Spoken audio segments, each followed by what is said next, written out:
देखिए, सरकार का जो बजट पेश हुआ है उसमें सबसे बड़ी खामी ये है कि उस पे कोई विजन नहीं है।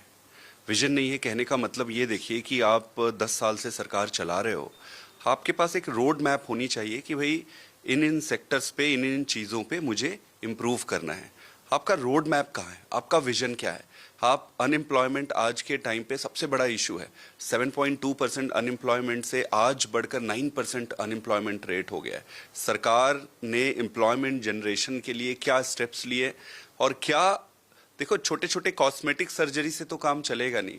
आपने आमूल चूल क्या परिवर्तन किया है उस पर कुछ दिखाई नहीं देता है। आप अगर कॉर्पोरेट प्रॉफिट्स देखेंगे तो कॉर्पोरेट प्रॉफिट आपके सब्सटेंशियली इंक्रीज हुआ है, काफी बढ़ गया है कॉर्पोरेट प्रॉफिट। कॉर्पोरेट प्रॉफिट बढ़ गया है लेकिन एम्प्लॉयमेंट जनरेशन नहीं हो रहा है। आप फार्मर्स का ले लीजिए, फार्मर्स पे एमएसपी गारंटी तो बहुत दूर की बात है, एमएसपी गारंटी छोड़ दीजिए। आप जो फर्टिलाइजर्स होते हैं, फर्टिलाइजर्स की सब्सिडी में सब्सटेंशियल रिडक्शन इन्होंने किया, अराउंड लगभग मेरे हिसाब से 36% का इन्होंने रिड्यूस कर दिया है, डिक्रीज कर दिया है। अगर आप फर्टिलाइजर्स पे सब्सिडी कम करेंगे, फर्टिलाइजर्स का कॉस्ट बढ़ेगा, फर्टिलाइजर का कॉस्ट बढ़ेगा तो प्रोडक्शन कॉस्ट बढ़ेगा। तो एक तरफ उसका प्रोडक्शन कॉस्ट जो है वो बढ़ रहा है, दूसरी तरफ आप उसकी जो कमाई है, इनकम है, एमएसपी है, एमएसपी की गारंटी नहीं दे रहे। इसका मतलब आप किसानों से बहुत नफरत करते हैं। आप कॉरपोरेट्स के लिए और बाकी के लिए तो आप सोचने को बार बार तैयार रहते हैं, पर किसानों के लिए बात करने ही तैयार नहीं है।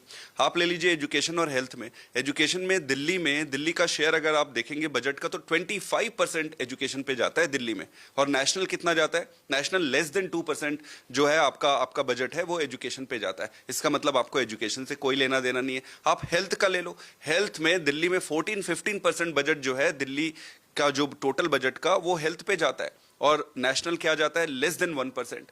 आप आयुष्मान भारत को अभी तक जुमला बना के रखे हो, 7,000 करोड़ के आसपास आप एलोकेट करते हो। दिल्ली का हेल्थ बजट अकेला 9,000 करोड़ है।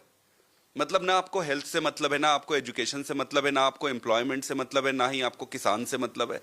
सबसे इंपॉर्टेंट चीज है स्टेट्स का, अलग अलग स्टेट्स का जो ये फंड्स एलोकेट करते हैं, आप क्या सोच के एलोकेट करते हो? क्या पैरामीटर है? क्या सिर्फ इसलिए इस हिसाब से एलोकेट करते हो कि ये मेरा पॉलिटिकल फ्रेंड है, अभी मुझे सरकार बनाने में मदद कर रहा है तो इसको दे देता हूं? अगर उनको जरूरत थी मान लो फंड्स की, तो आप, ऐसा क्या हुआ कि आज ही गठबंधन होने के बाद आज आप दे रहे हो, पहले आप नहीं दे रहे थे? कहने का मतलब है कि स्टेट्स को फंड्स एलोकेशन के पैरामीटर क्या है? आप कुछ स्टेट्स का भेदभाव करते हो, दिल्ली को आप कभी उसका शेयर पैसा नहीं देते, पंजाब का पैसा रोक के बैठ जाते हो। जो आपके साथ है, कल अगर कोई आपके साथ सरकार में आ जाए तो आप पैसा दे, मतलब ये विजन नहीं दिखाता है, सरकार की मैच्योरिटी नहीं दिखाती है। अभी भी हमें लगता है कि हम बनाना रिपब्लिक जैसे इकट्ठे हो जाते हैं और सरकार बनाते हैं, सरकार को चलाने के लिए जो जहां फंड्स एलोकेशन, ऐसा लगता है कि प्रधानमंत्री जी अपनी सरकार को बचाने के लिए बजट बनाया है, देश के लिए कोई बजट नहीं।